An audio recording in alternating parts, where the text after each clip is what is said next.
There's three things a narcissist will do when they're cheating on you. Number one, they'll start accusing you of cheating, all right? They're going to deflect all the shame that they're doing and put it on you and say, accuse you of cheating out of the blue. Even though you give them no reason to accuse you of cheating, they're going to just all of a sudden start accusing you of cheating. That's because they're doing it. They're projecting that shame onto you.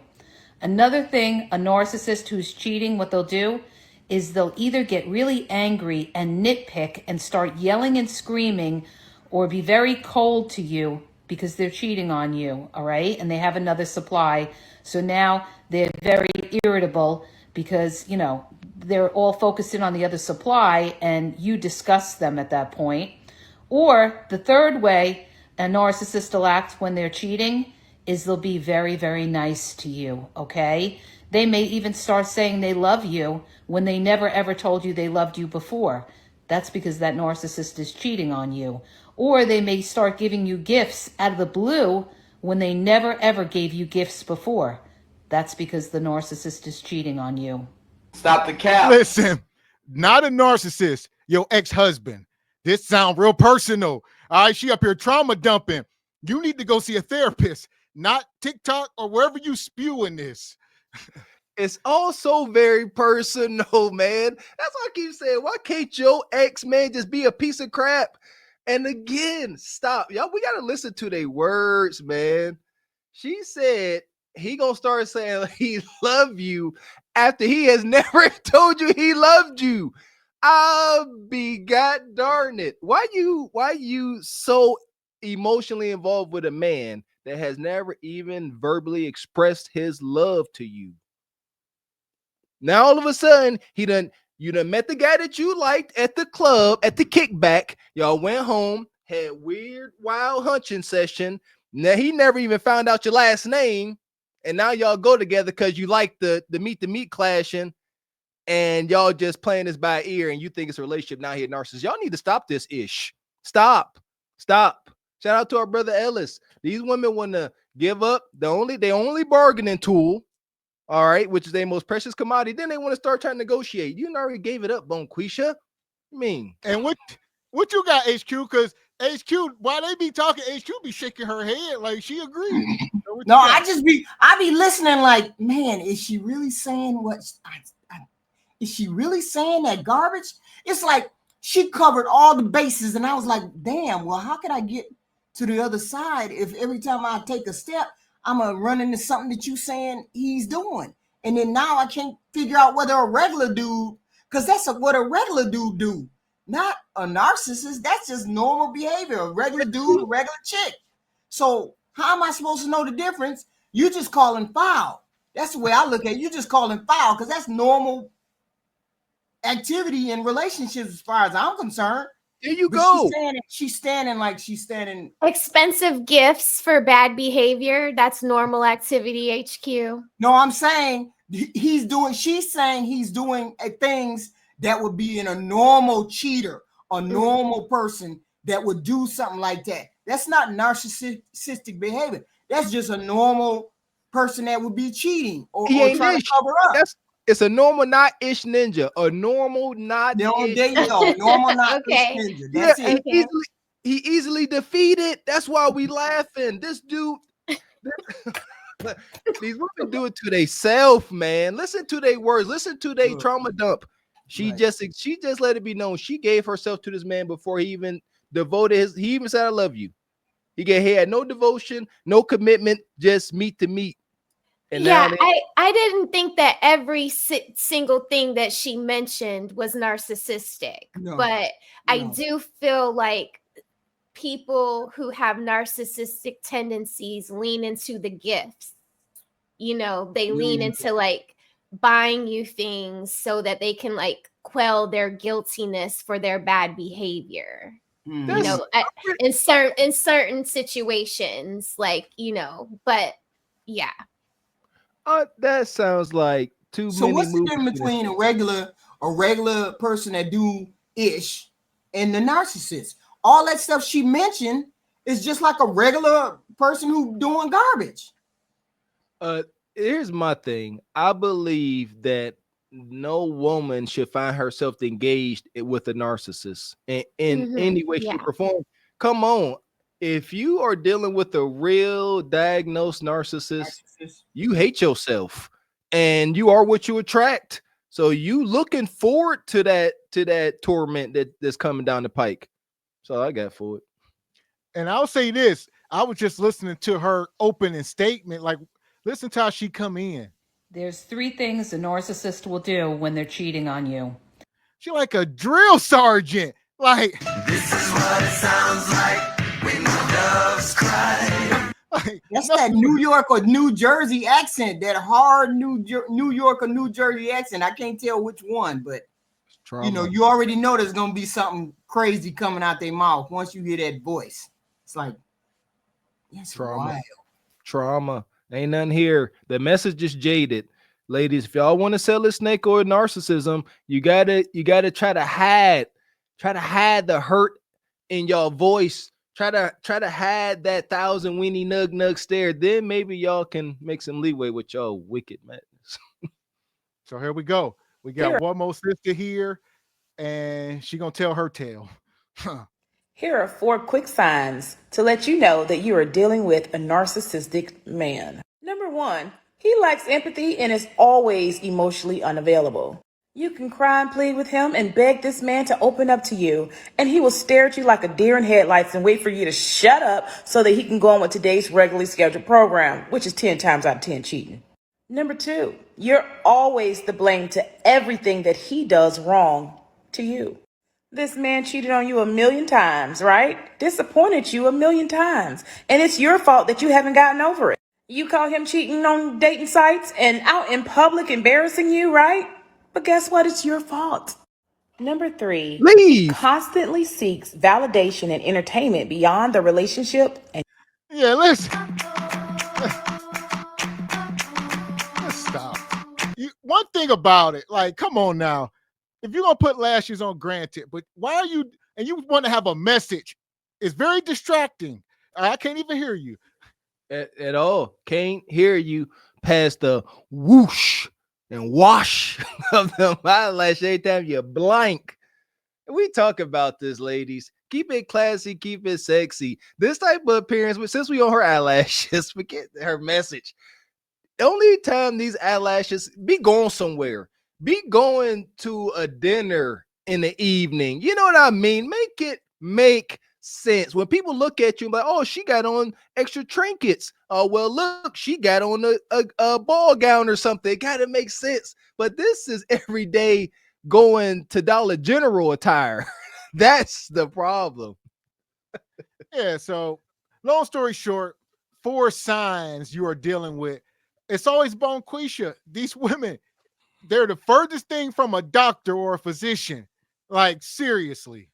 Leave. Well, every time he cheat on you, you keep catching him cheating, and every time, you know, he just love bomb you. God dang it, leave. Why don't y'all just leave? Go. Just leave. I don't understand it. Why? You know what? I always had a rule, you know, even with my wife when we first got together. Anytime I got into a relationship, I always respected the art of communication. I say, look, you ain't got to cheat on me. If you want to go, just go. And we can start right. You ain't never got to serve me up a black pill. Why can't Bonquisha? I guarantee you she don't come into the relationship with that. Say, hey, listen, Mr. Nug Nug, when you get tired of my kudakata, let me know and you can go your separate ways. Say, you don't have to cheat on me. Just let me know and I will go. But Bonquisha can't say that because she ain't in that position. She either hunting on the dude she desire or she hard up in any other way, shape, or form. It's desperation in the room. That's why these women end up here. On a side note, I did tell my husband one time, if you get tired of the cootie cat or I get tired, just leave. I'm telling you right now, I'm leaving. If I get tired, I'm leaving. I'm just letting you know that. My husband was like, what the hell shit is she talking about? But I'm just that honest with you. If I get tired, I'm leaving. Ladies, I would not tell. Yeah, that's abrasive. Tell your man that. Don't do that. You know, he looked at me like I lost my mind, right? I was like, if I cheat on you, I'm leaving. Because I done failed for somebody else. If I do that, The way I am, I'm not going to hide it. I'm not going to be a deceiver or a liar or a cheater. I'm just going to leave, and I'm going to let you know why I'm leaving. I told him that one time. You know what? Now here we go. I just can't do it. I can't be deceptive with nobody. I can't do it. I wholeheartedly respect the HQ. A man got to eat that respect at the same time. Listen, I love it. That's another double standard. Ain't no woman about to hear that. Ain't no woman about to be sitting there. HQ, you just said you could come home to your man and be like, listen, babe, I done this dude. He ringing my bell. I'm into him. I ain't gonna sit here and serve you up these black pills. I'ma go. I'm going with this dude. That it's hard. I don't think dude can really recover from that. But men gotta say, you know what? I'll take it. Can a woman sit there and say, okay, I'll take that. I'll let you go about your way in peace. And I'll sit here and cry and drink my black velvet once you gone. No, she gonna be tearing up on your way out the door. I ain't trying to hear. You gonna get mauled up. You gonna get mauled up.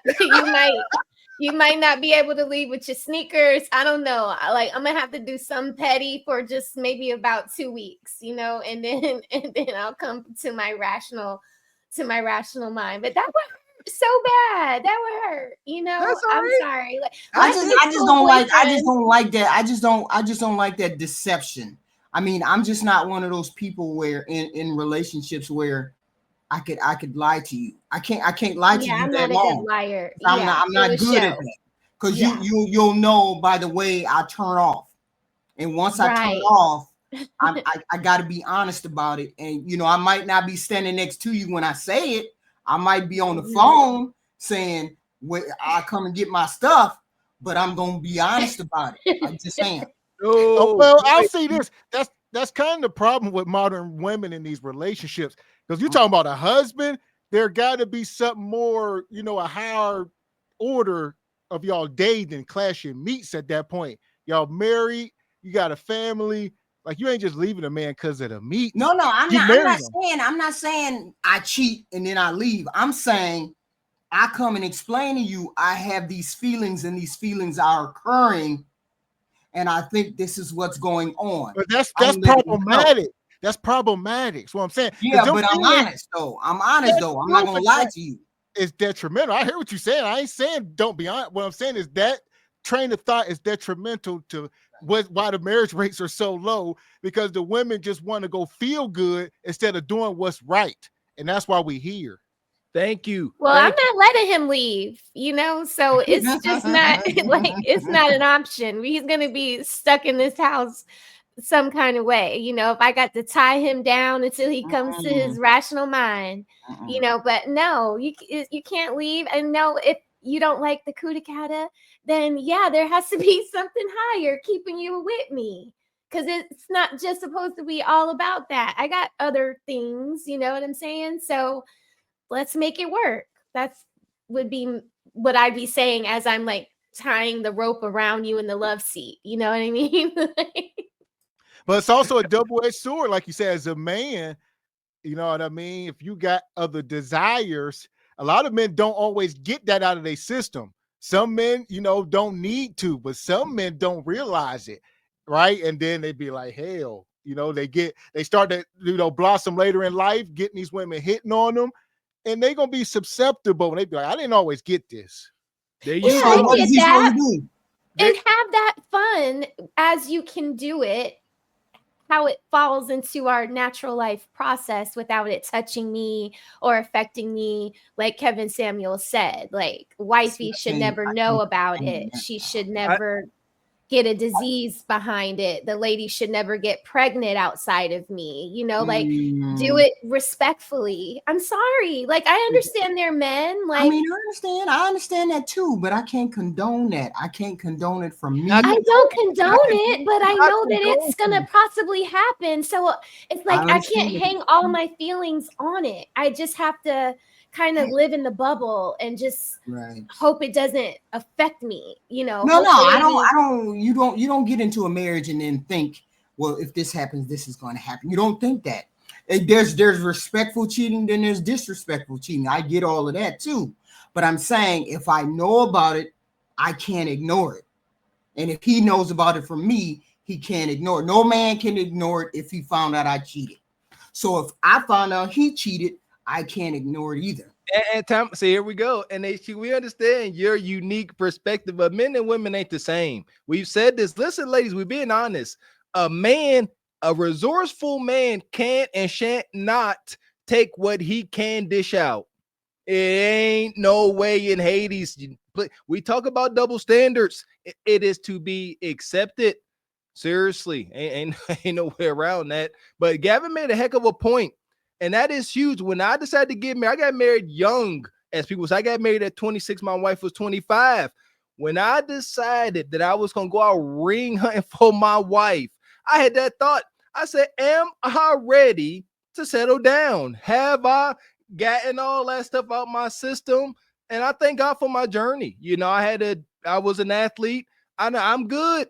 I'm ready to settle down with my woman, and life is great. But that's a good point. These guys, and Shannon Sharp talked about it. He bloomed late. As tall and accomplished as that brother is, he blossomed late. And he said the same thing. You get married, and then all of a sudden you get in this wave of desirable attention. Now you got to practice weenie discipline. Now it's a gut check time. Where you at?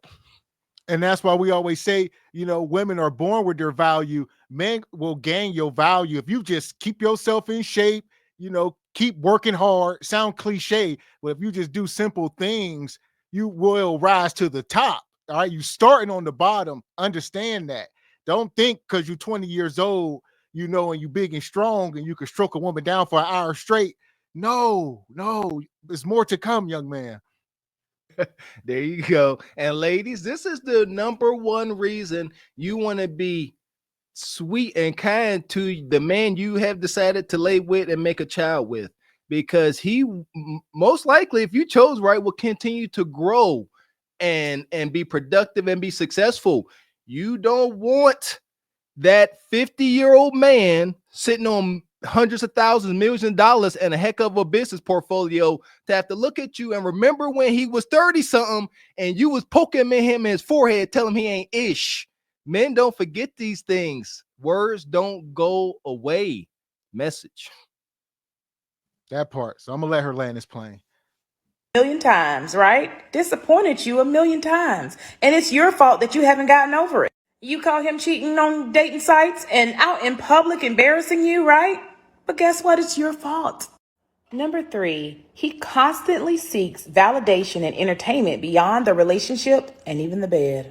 You can Meg the Stallion with it, City Girl with it. You can spin around on the top 365 days around the sun, and this man will still cheat on you every freaking day. And last but not least, number 4, nothing, and I mean nothing you ever do is ever good enough for them.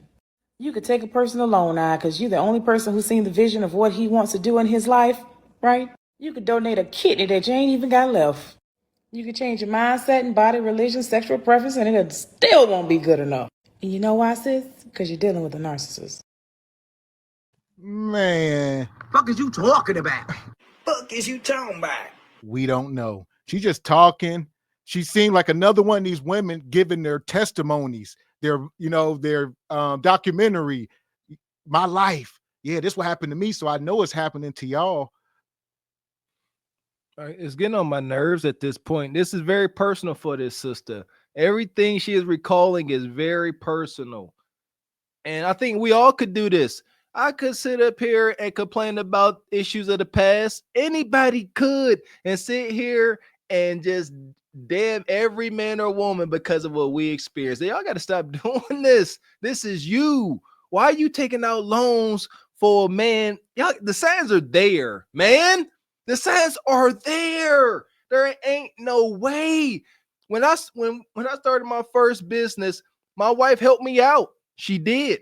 And I've told her, I let her know verbally what that meant and where we were headed. If you go ahead and nug $10,000 and he like, I appreciate it, babe, I got you. Take it back, man. Like, come on. Cause like it's getting on my nerves. Ladies, learn to think without the little man in the boat. Again, today's modern woman so quick to call men narcissists and say we think with our weenie, vice versa. I swear for Lord, the way she talking, the red flags she keeps ignoring, that's the little man in the boat doing the thinking, not her big Jerry Curl 360 wave head. So what you got, HQ? I think the modern day woman has a lot of self-reflecting to do, a lot of self-discovery to do before she gets into another relationship. She needs to do the autopsy of her, what she brought wrong to that relationship before she starts calling somebody a narcissist. Maybe you're the narcissist. Maybe he was doing these things to you because you were doing the things you were doing. It's never about what I'm doing. Most people don't look at themselves and say, I did do this, this, this, and this. But it's especially in in our community where nobody wants to take accountability for the stuff that goes on, and we all have flaws. When you accept that you have flaws and you do your autopsy on yourself, you'll find that that person is really not a narcissist. You're the person that had the problem. They just was reacting to what you were doing, and you just didn't see it. And these women, all these women get in here and didn't say anything about, well, what did I do? What was this? What was that? People don't do that all the time. People just living their lives. They're not doing stuff to make you unhappy. People are not doing stuff to make your life miserable. They just living their lives. It's not a narcissistic thing that they're doing. You just happen to be a person that's witnessing things that they're doing in response to you. That's it. That's it.